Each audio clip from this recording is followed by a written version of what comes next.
Hello, hello, hello, my beautiful, beautiful people, friends, family, and strangers. Welcome to my podcast. This will be the first episode and the first series of my podcast. And the intention behind my podcast is to share with you my journey. I go through absolutely crazy experiences in my life, and I always derive pretty cool lessons and teachings out of them. Everything that happens to me, I'm eager to learn from and perceive as a lesson and a possibility to expand. And hence, I decided to share this journey with you. And the way I'll be doing this will be through one of my favorite practices in the whole world, which is journaling. And right here, we have 2 years of my life written, documented, and it's time for me to share something that I've come up with in my life. And this will be the purpose of these podcasts, where I will grab a page or two out of a moment in my life. I will tell you how I got to that place in time, what was I going through, and what kind of beliefs have created that version of me in that point in time. I will analyze the page and see what's there and like what am I analyzing in that particular moment. But also because we will be going back in time in retrospection, I'm also able to give you a new insight, which is how these realizations of that me has created the me now and what kind of changes have happened since the moment that I wrote that part. And today, in today's story, I will be sharing with you how I discovered I had an absolutely crazy belief. And the belief was that wealth and freedom are going to trap me in guilt and boredom.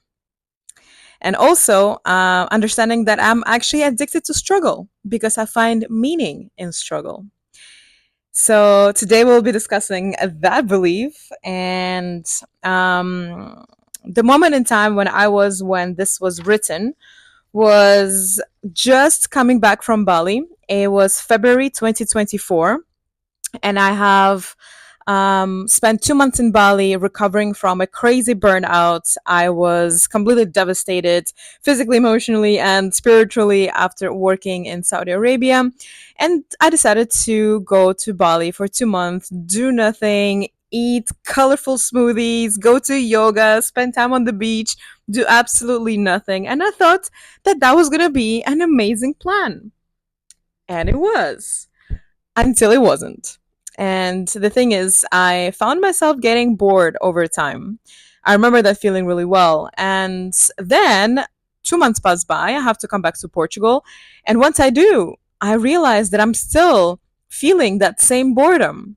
So I decided to journal about it. And without any further ado, let me read the part. Boredom. Nothing to do. Doing the same things over and over again. I ran away from Bali because I was starting to feel very bored. Like every day was becoming the same. And all it meant, I wasn't working and now was spending money. So when money started to finish, I got the desire to get things done and work to get more money. And yet there's a discrepancy. I ask for money so I can feel relaxed and free, and yet, when I'm relaxed and free, I start to stress and worry or simply get annoyed that all I do is spend money. Because I was still operating at valuing productivity and business over presence.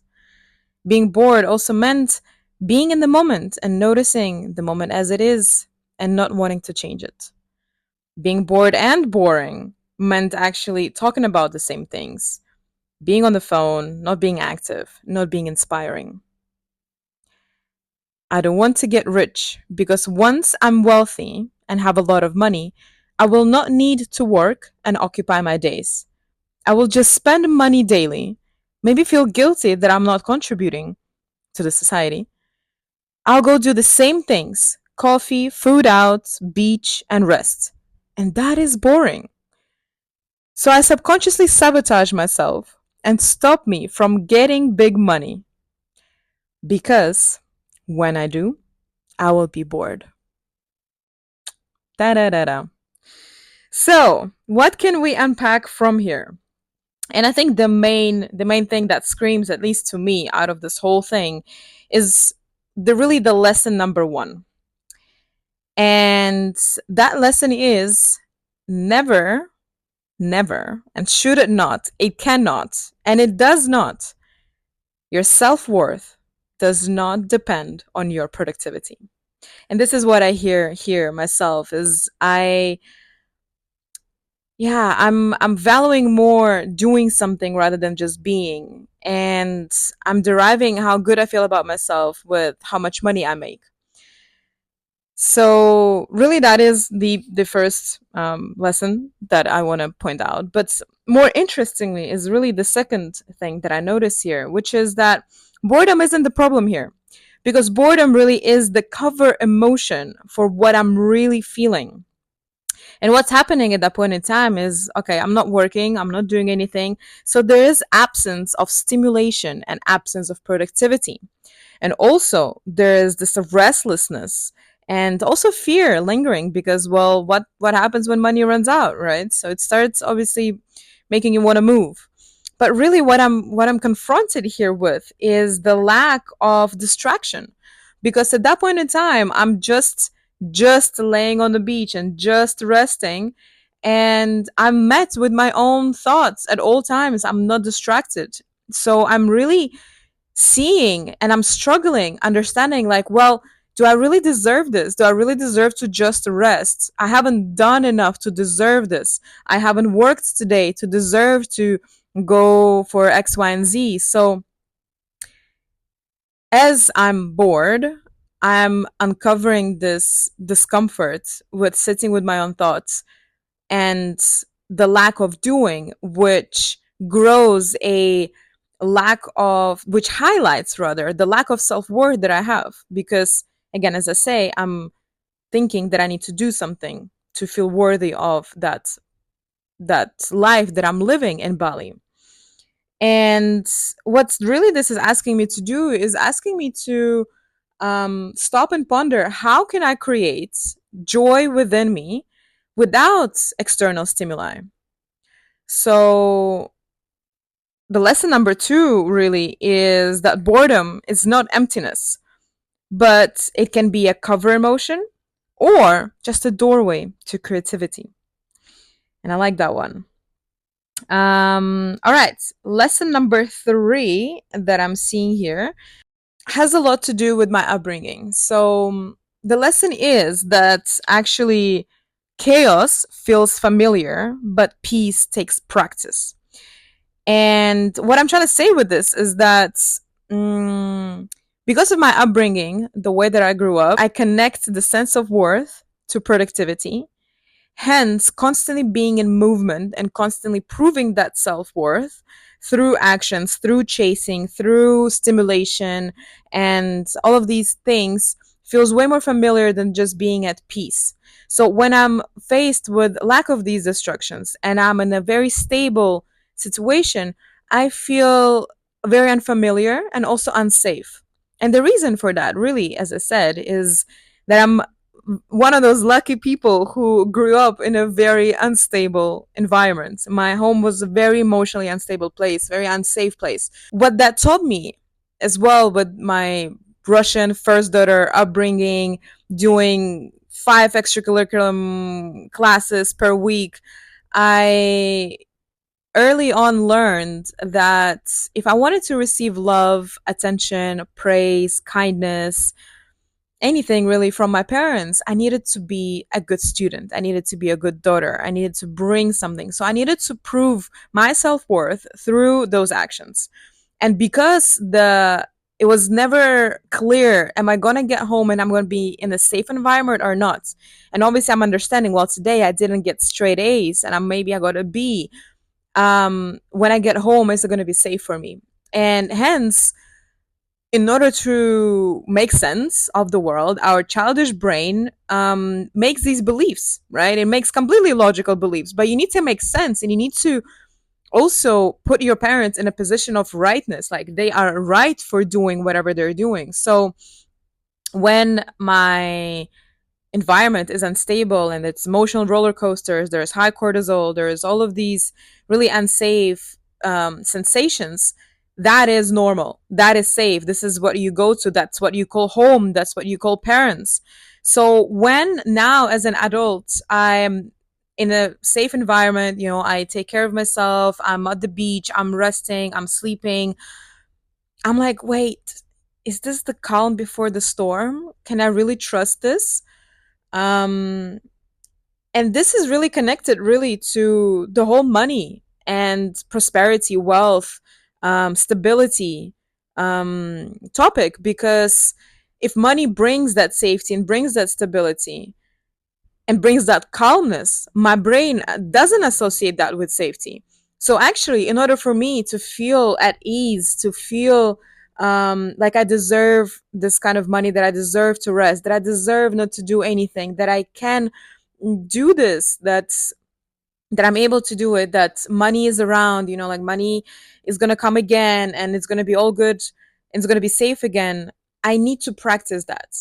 I need to put extra effort to rewire my nervous system to understand that really these moments of quiet is not the calm before the storm, but rather the norm. This is the new norm. And I need to teach my body that intentionally, on purpose, really with time and dedication and energy, to really teach myself that that is okay. So the lesson number 3 is chaos may feel familiar, but peace takes practice. And going on to the last two lessons, there were 5.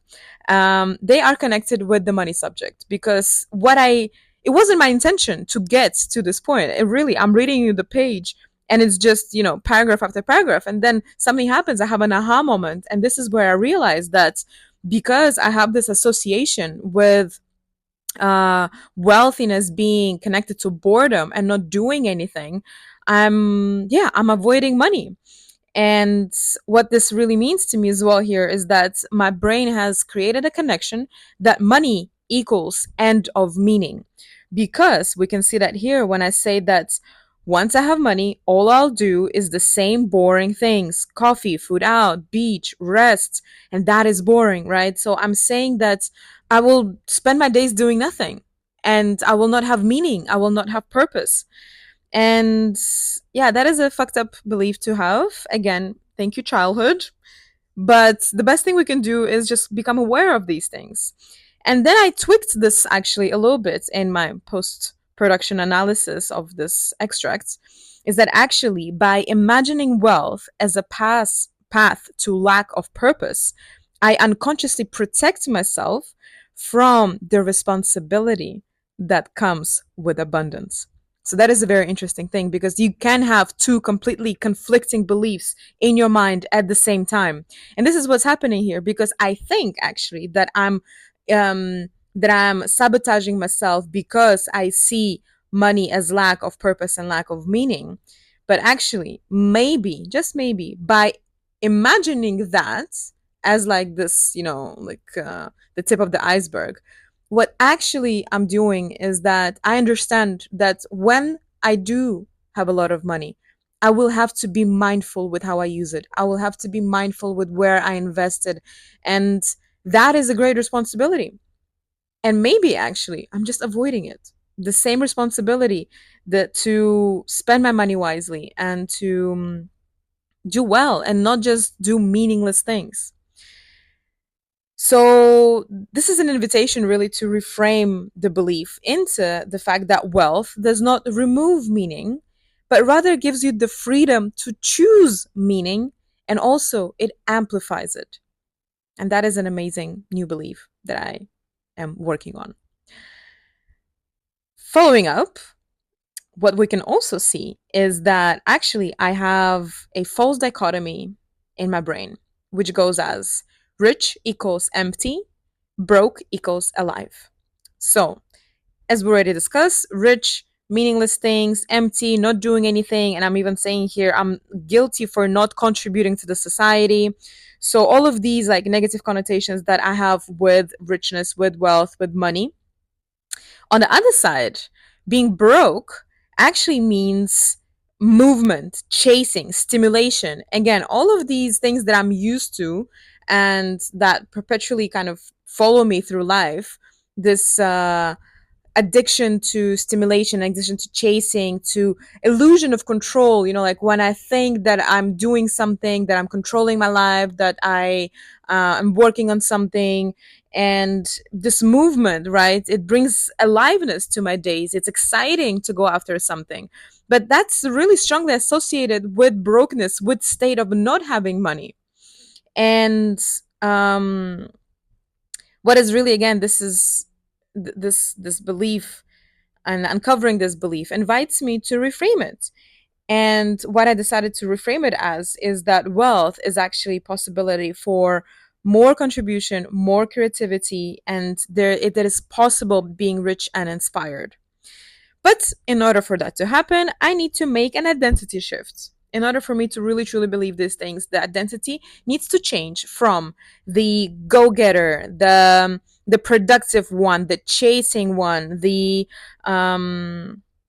yeah, like the strong independent woman that doesn't need no man, that doesn't need anything, that she can go and get everything after, like whatever she's after, she gets it. Yeah, that's great. But how about we reframe that more into the explorer, the contributor, the creator? The creator really is the new identity that I'm trying to shift into at the moment, actually, is having this power and this ability to authentically express yourself, to share your truth, and to create from that space, and create in for the sake of contributing to the society, for the contribution to the world as a whole. And really, there's that phrase, if you want to change the world, change yourself. So really, what I'm eager to do now is to position more in position myself as a creator. Create because I want to share my truth. I want to share my vision and everything, just for the sake of sharing, just to spread the message, just to have communication, to bring new insights into the field and have more information to discuss. And I think that is literally the best way to learn, really. So, yeah, this seems to be like the five lessons of this extract. So let me recap them, which is that first, self-worth cannot depend on your productivity. Second, boredom is not emptiness, but rather a cover emotion or an invitation for creativity. Third, chaos feels familiar, but peace takes practice. Fourth, wealth doesn't kill meaning, it amplifies it. And fifth, which is really the final reframing of this whole passage, is that it is really not about productivity. It is also not about money, and it's also not about whether having meaningless days or purposelessness. Really, I think new focus should be about the sense of fulfillment. Fulfillment is the new success.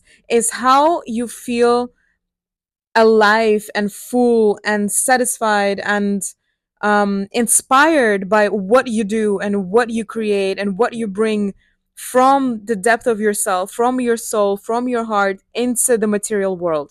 How do you materialize your crazy ideas and seeing those ideas come to life? That is the new fulfillment and the new success that I'm on a journey to feel, experience, and embody on a daily basis. Now, I would like to suggest something, and that is for you to ponder about something.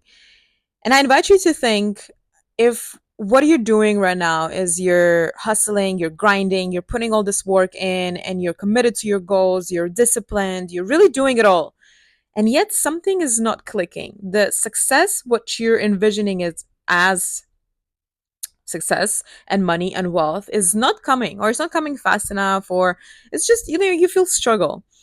I invite you to ponder on what success means to you. Really, draw out all of the associations, and really don't be afraid to say completely crazy, illogical things, because really that's how we get to the truth of it all. That's how we find out what the brain really thinks, and what the subconscious and unconscious mind of ours governs us 90 or whatever the super high percentage of the time. we're actually guided by our subconscious mind. So really it's those beliefs that are creating a reality and not the daily actions that you put into sometimes. So I invite you to explore the story that is attached to success. Ask yourself, what's the worst thing that can happen when I get successful? What's the most difficult thing about success? What's the uncomfortable part of success? What's uncomfortable part of being wealthy? Or what am I scared of if I get wealthy? What am I scared of? What am I going to lose when I get wealthy?